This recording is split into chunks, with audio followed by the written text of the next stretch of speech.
about 9/11. Everyone has a something weird that they were scared of as a kid story. For me, after sleeping in the same wooden twin bed for years, one night when I was about 4, I convinced myself that one of the knots in the wood on the headboard looked like the face of a tiny alien. So I cried obnoxiously for attention to wake up my dad, who went and got some tape to put over it so it wouldn't scare me anymore and I could go back to sleep. It just be like that sometimes.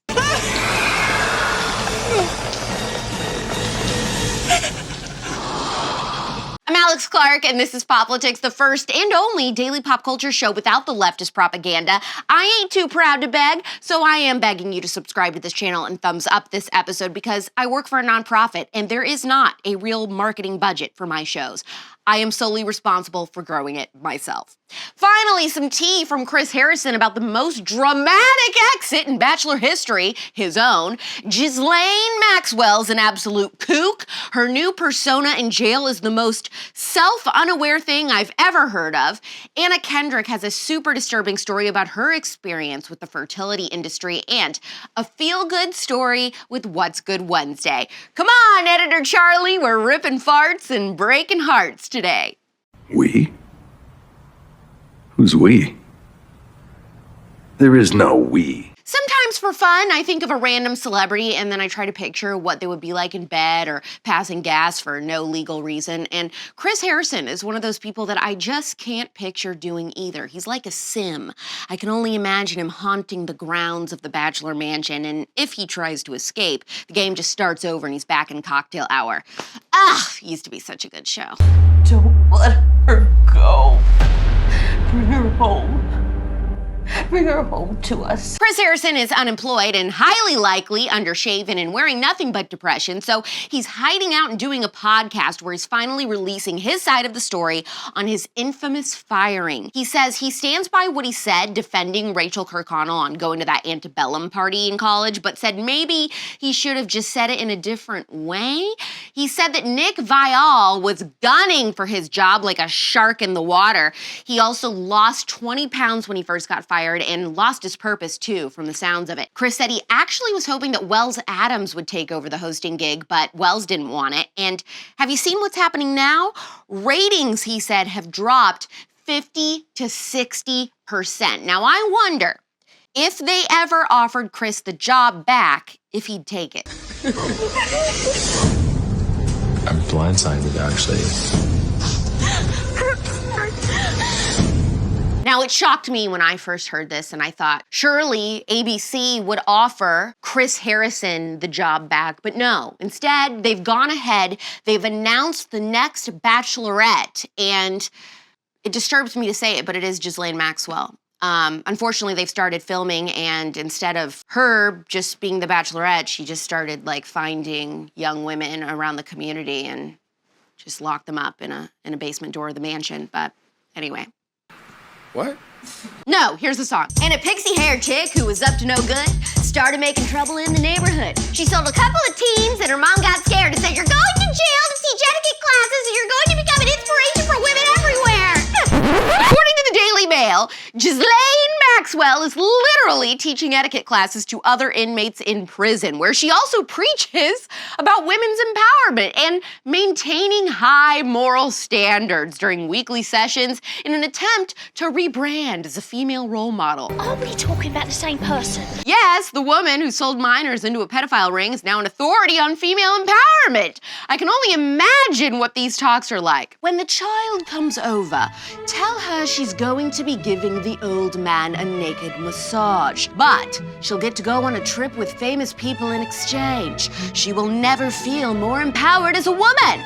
Oh, and make sure you put your napkin in your lap, dear. Human trafficking. Jelaine is holding these classes twice a week for up to 40 inmates. The Daily Mail says the course teaches the 3 principles of etiquette: blow, focusing on respect, consideration, and honesty. 3 characteristics Ghislaine showed to none of the victims. So, what are your credentials? Anna Kendrick says she made a huge life mistake. She created embryos with a toxic ex she's no longer with. Anna Kendrick was on Dax Shepard's podcast, Armchair Expert, and said that she was ready to start a family with this toxic ex-boyfriend until she found out he had feelings for another woman. They had actually created embryos together before breaking up, and they had been together for 6 years. She said when she'd try to ask him if he was cheating, he'd scream at her until she was curled up in a ball crying on the floor, just like a super emotionally abusive relationship. This is an absolute nightmare scenario, like the worst possible thing that could happen. I cannot imagine going through that. Like, you truly just cannot trust anyone. And I know that things like this can still happen after you're married and have kids, but look, if it is possible for you, get married first before going the kids route. That is pretty clear from this story. You mad at your computer? I type with purpose. All right, ready to hear something that will make your heart happy? It's time to see what's good. What's good?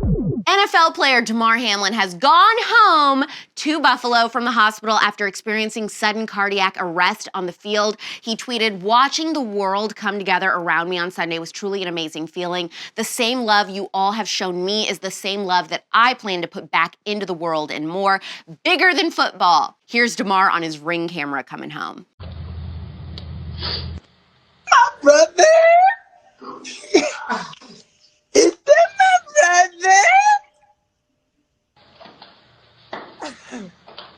Damar's 4-year, $3.64 million contract with the Bills contains terms that mean he'd be paid less if he is on injured reserve. Well, he was placed on injured reserve this week, but the Bills worked out an agreement with the NFL to pay him fully, according to Ian Rappaport, a national insider for the NFL Network. An absolute miracle that he's alive, and I am just praying that the NFL will give their players all extensive testing to check their hearts, whatever else in their health, although I know that that's going to be a shot in the dark, pun intended.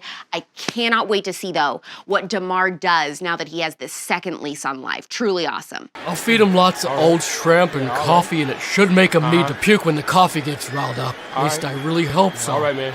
Tomorrow, our next health and wellness episode of The Spillover drops. Make sure you are actually subscribed to Apple or Spotify. Click that little plus sign up there on the right corner. We are selling Make Butter Great Again stickers on TPUSAmerch.com in honor of last week's episode. Those are available until they sell out. Tap the thumbs up this episode. How do you feel about Ghislaine's attempt to rebrand the future of the NFL and their players' health? And do you think that Chris Harrison would accept a job back with ABC if they offered? We're back tomorrow at 4 p.m. Eastern, 1 p.m. Pacific. It's pop culture without the propaganda every single day. I'm Alex Clark, and this is Politics.